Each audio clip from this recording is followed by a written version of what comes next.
สวัสดีครับ ผมชื่อนายอภิชาติจำเดิม ปวส1อิเล็กทรอนิกส์อุตสาหกรรม เลขที่ 17 กลุ่ม 2 วันนี้ผมจะมานำเสนอมินิโปรเจกต์การจำลองวงจรสัญญาณไฟจราจรข้ามทางรถไฟนะครับ ในรายวิชาไมโครคอนโทรลเลอร์ อุปกรณ์ที่ผมจะใช้ในวงจรนะครับ 1. บอร์ด Arduino Nano 2. LED 3. สวิตช์ 4. VR หรือ Volume 5. สายไฟนะครับซึ่งหลักการทำงานของวงจรเมื่อกดสวิตช์ที่1ก็เปรียบเสมือนรถไฟวิ่งผ่านเซ็นเซอร์ทำให้หลอด LED 1 2แสงสีเหลืองติดสลับกันนะครับเพื่อเป็นการเตือนรถที่จะกำลังข้ามทางรถไฟเมื่อรถไฟวิ่งผ่านเซ็นเซอร์5วินาทีหลอด LED ที่3สีขาวก็จะติดเพื่อแสดงถึงการทำงานของมอเตอร์ที่หมุนให้ราวกั้นลงมาปิดกั้นทางดังนี้นะครับ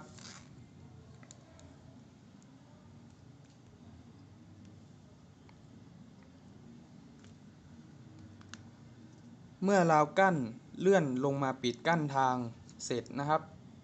ก็คือหมายถึงการกดสวิตช์ที่2แล้ว LED ที่3สีขาวก็จะดับซึ่งแสดงถึงการหยุดการทำงานของมอเตอร์ดังนี้นะครับเมื่อรถไฟวิ่งผ่านไปแล้วประมาณ10วินาทีนะครับหลอด LED ที่4สีฟ้าก็จะติด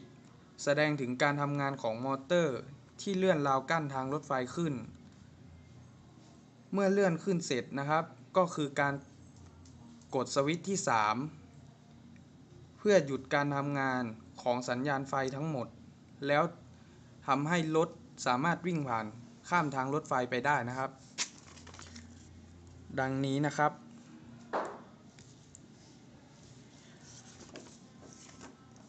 แต่ถ้าหากเมื่อรถวิ่งข้ามรางรถไฟไปแล้วมีรถเสียหรือรถติดกลางรางรถไฟนะครับผมจะใช้ VR แทนเซ็นเซอร์ในการตรวจจับรถติดหรือรถเสียในรางรถไฟนะครับซึ่งเมื่อรถที่วิ่งผ่านมาติดกลางรางรถไฟนะครับผมก็จะใช้ VR ในการจับว่ามีรถติดหรือไม่นะครับถ้ารถติดนะครับก็คือการหมุน VR นะครับก็จะทำให้หลอด LED สีแดงติดนะครับก็คือรถติดอยู่กลางรางรถไฟนะครับแล้วก็ Serial Monitor นะครับ Serial Monitor ก็จะขึ้นคำว่า Broken Car นะครับนั้นนะครับเมื่อรถสามารถหลุดออกจากรางรถไฟหรือว่าผ่านทางรถไฟไปได้นะครับก็คือการหมุน VR กลับนะครับ LED สีแดงก็จะดับนะครับเดี๋ยวผมขอจบการนำเสนอเพียงแค่นี้ครับขอบคุณครับ